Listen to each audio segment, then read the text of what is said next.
Hello viewers, আসসালামু আলাইকুম। Welcome to my channel English home. আশা করি সবাই ভালো আছেন। আজ আমি গ্রামারের টেন্সের একটি বিশেষ গ্রামার নিয়ে আলোচনা করব। সেটা হচ্ছে যে present perfect tense.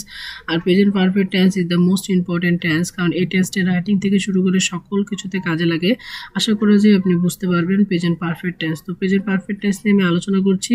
Present perfect টেন্সের দুটি স্ট্রাকচার রয়েছে, একটি হচ্ছে অ্যাফার্মেটিভ আর একটি হচ্ছে negative. Affirmative structure is the most important structure. এই স্ট্রাকচারটি আপনাকে ভালোভাবে বুঝতে হবে। অ্যাফার্মেটিভ স্ট্রাকচারটি একটু ভালোভাবে দেখে নেন। এখানে প্রথমত আপনি সাবজেক্ট ব্যবহার করবেন, তারপর ব্যবহার করবেন হ্যাভ অথবা হ্যাজ এবং ভিপি3 মানে ভার্বের পাস্ট পার্টিসিপল এক্সটেনশন। এটি ব্যবহার করার সময় খেয়াল রাখবেন ভার্বের পাস্ট পার্টিসিপলগুলো আপনাদের অবশ্যই মুখস্থ থাকতে হবে, তাহলে আপনি ভালো বুঝতে পারবেন। আর এখন আমি এই গ্রামার নিয়ে আলোচনা করছি। আপনি এখানে একটু এক্সাম্পলটা দেখেন।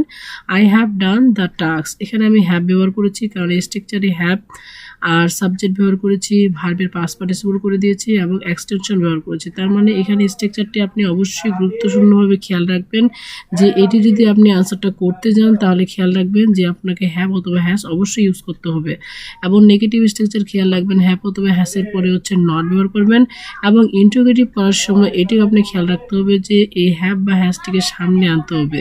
তার মানে হ্যাভ বা হ্যাজ সামনে আনলে ইন্টারোগেটিভ হয়ে যাবে, এবং হ্যাভ বা হ্যাসের পরে নট ইউজ করলে আপনার হচ্ছে নেগেটিভ স্ট্রাকচার হয়ে যাবে। তার মানে অ্যাফার্মেটিভ স্ট্রাকচার যদি আপনি মুখস্থ করেন, আপনি এখানে নেগেটিভ স্ট্রাকচারও পারবেন এবং ইন্টিগ্রেটিভ স্ট্রাকচারটি হচ্ছে পারবেন। তো আশা করি যে আপনি প্রেজেন্ট পারফেক্ট টেন্সটি বুঝতে পেরেছেন। প্রেজেন্ট পারফেক্ট টেন্সটি হচ্ছে অনেক গুরুত্বপূর্ণ একটি টেন্স। এই টেন্সটি রাইটিংয়ের ক্ষেত্রেও কাজে লাগে। আর ভালো থাকেন, সুস্থ থাকেন। আসসালামু আলাইকুম।